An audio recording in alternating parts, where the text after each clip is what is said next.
So మరి పాలు పొంగల్ తయారు చేసుకోవడానికి కావాల్సిన పదార్థాలు ఇక్కడ ఉన్నాయి. నేను చెప్తాను ఏమేమి తీసుకున్నానో.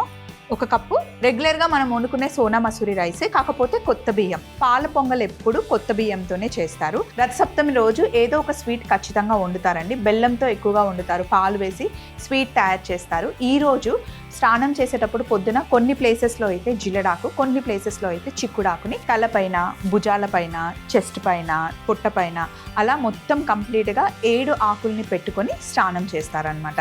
జిల్లడాకుతో కొంతమంది చేస్తారు, కొంతమంది ఏమో చిక్కుడాకుతో చేస్తారు.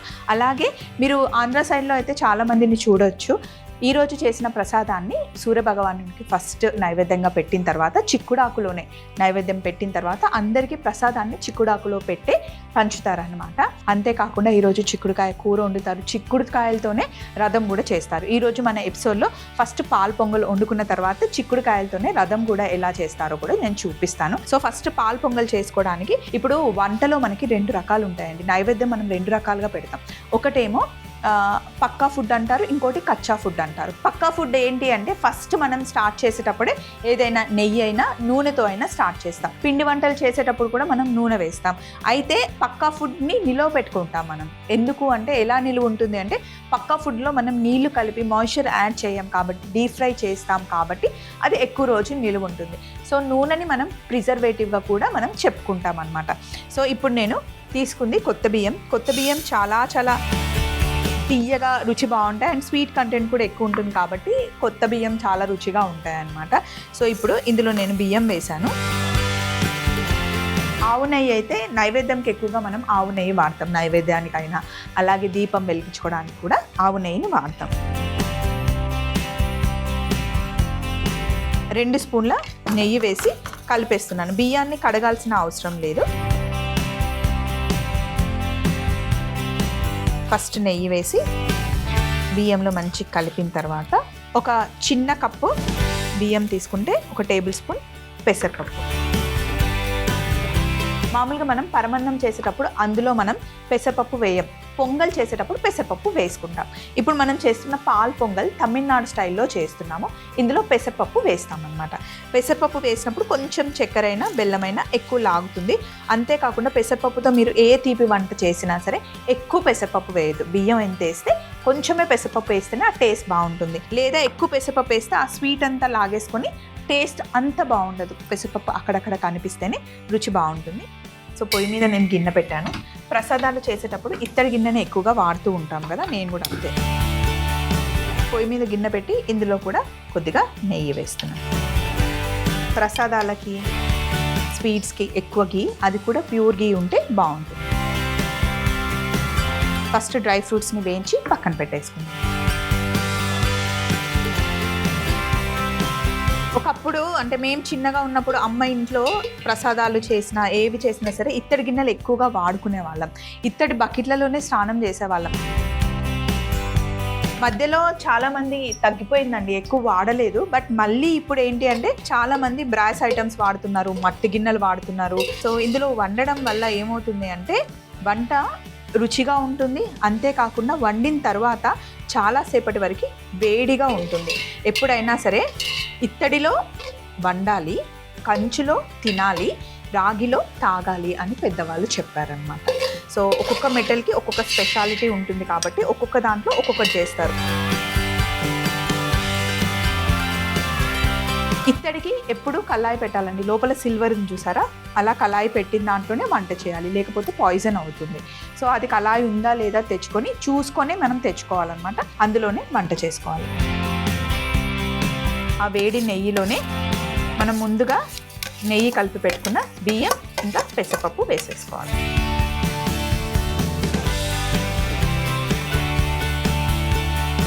కలర్ మంచిగా చేంజ్ అయిపోవాలి, కొంచెం లైట్ బ్రౌన్ వచ్చేంత వరకు వేయించుకోవాలి.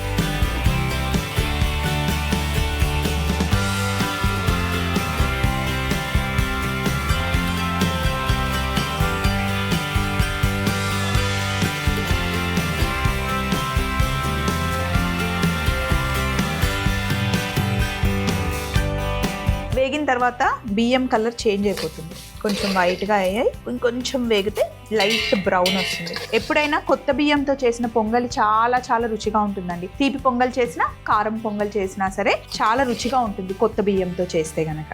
సో ఇప్పుడు ఇందులో నేను పాలు వేస్తున్నాను. లీటర్ పాలు వేస్తున్నాను. చిన్న కప్పు బియ్యంకి లీటర్ పాలు వేసాను. ఇందులో ఇంకొక అర లీటర్ మనం వాటర్ వేసుకోవచ్చు. చిక్కటి పాలు ఇవి, ఆల్రెడీ కాచి చల్లార్చిన పాలు. సో ఇంకొక అర లీటర్ నీళ్లు వేసి బియ్యం కంప్లీట్గా ఉడకాలండి. కంప్లీట్గా ఉడికిన తర్వాతనే మనం తీపిని యాడ్ చేయాలి. ఎప్పుడైనా సరే ఏ స్వీట్ చేసినా సరే ఫస్ట్ మనం రవ్వతో చేసిన, బియ్యంతో చేసిన, లేదా బియ్య పిండితో తాలకలు చేసిన, ఏది చేసినా సరే ఫస్ట్ నీళ్ళల్లో అయినా సరే పాలల్లో అయినా సరే కంప్లీట్గా ఉడికిన తర్వాతనే మనం తీపిని యాడ్ చేయాలి. చక్కెర అయినా బెల్లం అయినా సరే ఫస్ట్ మనం తీపిని యాడ్ చేసామనుకోండి ఇంకా ఉడకడం ఆగిపోతుంది. సో ఎంతవరకు ఉడుకుతుందో అక్కడితో ఆగిపోతుంది అనమాట. అందుకే పొంగలి చేసినా లేకపోతే పాయసం చేసినా సరే ముందు మీరు కంప్లీట్గా రైస్ ఉడికిన తర్వాతనే అప్పుడు చక్కెర వేయాలి. ఈరోజు మనం చేస్తుంది పాలు పొంగల్. ఇందులో మనం షుగరే వేసుకుంటాం అనమాట. మీకు కావాలి అంటే, మీకు బెల్లం టేస్ట్ నచ్చుతుంది అంటే మీరు బెల్లం యాడ్ చేసుకోవచ్చు. బట్ ట్రెడిషనల్గా చేసే వంటకంలో అయితే చక్కెర వేస్తారనమాట. అలాగే ఇందులో మనం కాస్త యాలకుల పొడి, అలాగే పచ్చకర్పూరం.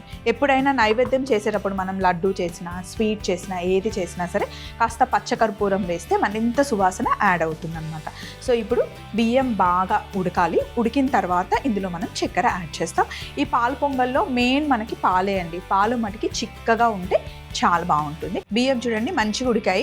కొత్త బియ్యం తొందరగా కూడా ఉడుకుతాయండి. కొత్త బియ్యం నీళ్ళు ఎక్కువగా లాక్కోవు. పాలైనా సరే నీళ్ళైనా సరే ఎక్కువ లాగవు. రైస్ మొత్తం ఉడికిన తర్వాతనే మనం చక్కెర యాడ్ చేయాలి. అయితే రథసప్తమిని అసలు ఎలా చేస్తారు, ఎందుకు చేస్తారు, రథసప్తమి ఎలా వచ్చింది పండగ అంటే సూర్య భగవానుడి పండగ అండి. సూర్యుడు అనగానే మనకి గుర్తొచ్చేది ఏంటి? సూర్య భగవానుడు రథం పైన 7 గుర్రాలతో స్వారీ చేస్తారని మన అందరికీ తెలుసు. 7 గుర్రాలు 7 శక్తులకు ప్రతీక. మనం వారాలు చూసుకున్నా సరే 7 వారాలు ఉంటాయి. మన బాడీలో కూడా 7 చక్రాలు ఉంటాయి. అందుకే ఏది చేసినా సరే ఈరోజు చిక్కుడు ఆకుల్లో 7 ఆకుల్లో నైవేద్యం పెడతారు. 7 చిక్కుడు కాయలతో రథం చేస్తారు. అలాగే 7 చిక్కుడు ఆకులతో ఇలా మన పైన పెట్టేసుకొని స్నానం చేస్తారు. ఒక్కొక్క ప్లేస్లో ఒక్కొక్క లాగా ఉంటుందండి. అండ్ పండగలు కూడా కొంతమంది మీరు అలా ఎందుకు చేస్తున్నారు, ఇలా ఎందుకు చేస్తున్నారు అంటే ప్రాంతాన్ని బట్టి పద్ధతులు, ఆచారాలు డిఫరెంట్గా ఉంటాయండి. అందరూ ఒకేలాగా పండగ చేసుకోరు. కొంతమంది పండగకి కొన్ని రకాలుగా వండుకుంటారు. కొంతమంది ఆచారాలు ఒక్కొక్కలాగా ఉంటాయన్నమాట. ప్రతి ఒక్క దాన్ని గౌరవిస్తాం మనమైతే. సో ఈరోజు 7 అనేదానికి, రథసప్తమి అనేదానికి అలా ఉంటుంది. రథ సప్తమి అంటే 7 అన్నమాట. సో సూర్య భగవానుడి పండగ. అంతేకాకుండా ఈరోజు పొలంలో కూడా పూజ చేస్తారండి. ఇప్పుడు ఏ పంట పండాలి అన్నా ముందు సూర్య భగవానుడి దయ ఉంటేనే కదా, సూర్యుడు వస్తేనే ఏ చెట్లైనా సరే పైకి వస్తాయి. ఏదైనా ఇప్పుడు మీరు చూసారా, మనం ఇంట్లో చెట్లు పెంచుకునేటప్పుడు మనకి తెలియకుండానే చెట్టు కొమ్మలు అటు ఇటు పక్కింట్లోకి ఇటు పక్కకి వెళ్తాయి. ఎందుకంటే చెట్టు కొమ్మలు సూర్యుడు ఎటు కదులుతూ ఉంటే అటు ఆకులు వస్తూ ఉంటాయి, అంటే కొమ్మలు వెళ్తూ ఉంటాయి. అదే మీరు అడవికి వెళ్ళి చూస్తే పెద్ద పెద్ద చెట్లు స్ట్రేట్గా ఉంటాయి. అంటే అడవిలో పక్కన బిల్డింగ్స్ అవి ఇవి ఉండవు కాబట్టి డైరెక్ట్గా సూర్యుడు పడతాడు కాబట్టి చెట్లు డైరెక్ట్గా అలా స్ట్రేట్గా పెరుగుతాయి అన్నమాట. అంతేకాకుండా ఈరోజు దక్షిణం నుండి సూర్య భగవానుడు ఉత్తరం వైపు ప్రయాణిస్తాడనమాట. అంటే నిన్నటి వరకు కొంచెం మనం చలి చూస్తాం, ఈ రోజు వరకు కూడా చలి ఉంటుంది. రేపటి నుండి చూస్తే కనుక ఎండ తీవ్రత పెరుగుతుంది. అంటే మనకి స్ప్రింగ్ స్టార్ట్ అవుతుంది, సమ్మర్ స్టార్ట్ అవుతుంది, ఉక్క స్టార్ట్ అవుతుంది అనమాట. మనం తినే ఫుడ్, మనం వేసుకునే బట్టలు కూడా ఈ రోజు నుండి మనం కొంచెం స్టైల్ చేంజ్ చేస్తూ ఉంటాం. నిన్నటి వరకు వింటర్ క్లోతింగ్ ఉంటుంది, నిన్నటి వరకు వింటర్ ఫుడ్ అలా ఉంటుంది కదా. ఈ రోజు నుండి రాగి జావా, ఇప్పుడంటే మనం తగ్గించాం కానీ ఒకప్పుడైతే మెయిన్ సోర్స్ ఫుడ్ రాగి జావా, అంటే చిరుధాన్యాలు ఉండేవి. మళ్ళీ ఇప్పుడు బ్యాక్ టు సర్కిల్ అన్నట్టుగా మళ్ళీ ఇప్పుడు ఎక్కువగా మనం చిరుధాన్యాలు తింటున్నాము అండ్ రొట్టెలు అలా చేసుకుంటూ ఉన్నాం. ఏదైనా హెల్త్కి మంచిది కాబట్టి ఇప్పుడు మళ్ళీ మనం కొంచెం అటు సైడ్ మళ్ళీ ప్రయాణిస్తున్నాం. మళ్ళీ ఏదైనా మళ్ళీ వెనక్కి తిరిగి రావాల్సిందే. లైఫ్ అంతా ఒక సర్కిల్ లాగా తిరగాల్సిందే కదండి. ఇక్కడ బియ్యం మంచిగా ఉడికాయి. చక్కెర మటుకి చాలా తక్కువ వేసుకుంటాం అనమాట. కొత్త బియ్యం జనరల్గానే స్వీట్గా ఉంటాయి, సో అందులో తీపి ఉంటుంది న్యాచురల్గా. పాలు పొంగల్ కొంచెం స్వీట్ తక్కువగానే ఉంటుంది. మీకు కావాలి అంటే రెగ్యులర్గా మీరు పొంగల్కి ఎంత స్వీట్ వేసుకుంటారో ఆ మోతాదులో వేసుకుంటే సరిపోతుంది. అలాగే యాలకుల పొడి, పచ్చకర్పూరం. పచ్చకర్పూరం వేయడం వల్ల రుచితో పాటు మంచి సువాసన కూడా వస్తుంది. అరోమా చాలా బాగుంటుంది.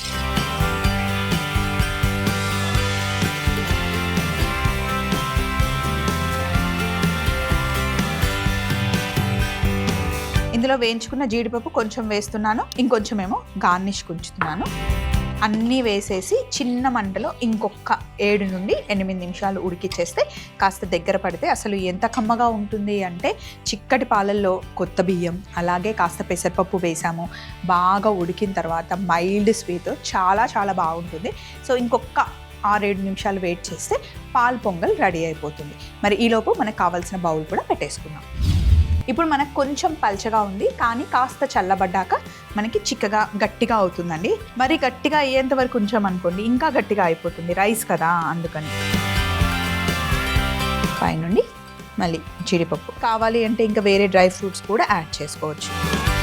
ఇంకా కొంచెం మీకు తొందరగా చిక్కగా ఉండాలి, తిక్కగా రావాలి అనుకుంటే కనుక జీడిపప్పు ఇంకా బాదం రెండింటిని కలిపి మిక్సీ పట్టేసి ఆ పౌడర్ వేసుకున్నా సరే టేస్ట్ చాలా బాగుంటుంది. పాల పొంగల్ని మనం కావాలంటే డ్రై ఫ్రూట్స్ ఇంకా ఎక్కువ యాడ్ చేసుకోవచ్చు, డ్రై ఫ్రూట్ పౌడర్ వేసి చేసుకోవచ్చు, లేదా సింపుల్గా ఇలాగా కూడా తయారు చేసుకోవచ్చు. పాల పొంగల్ తయారీ విధానం: ముందుగా ప్లేట్లో బియ్యం అలాగే కాస్త నెయ్యి వేసి బియ్యానికి నెయ్యిని చక్కగా పట్టించి అందులోనే పెసరపప్పు కూడా వేసి బాగా కలుపుకోవాలి. గిన్నెలో కాస్త నెయ్యి వేడి చేసుకొని జీడిపప్పును వేయించి పక్కన పెట్టుకొని అదే వేడి నెయ్యిలో కలిపి పెట్టుకున్న బియ్యం పెసరపప్పు వేసి దూరగా వేయించుకోవాలి. ఆల్రెడీ కాచి చల్లార్చుకున్న పాలు పోసి బియ్యం ఉడికేంత వరకు ఒక 15 నుండి 20 నిమిషాలు ఉడికించుకోవాలి. ఇలా ఉడికిన బియ్యంలో తగినంత చక్కెర, యాలకుల పొడి, పచ్చకర్పూరం, కాస్త జీడిపప్పు వేసి మరిగించుకున్న తర్వాత ఒక బౌల్లోకి తీసుకొని పైనుండి జీడిపప్పుతో గార్నిష్ చేస్తే పాల పొంగల్ రెడీ అవుతుంది.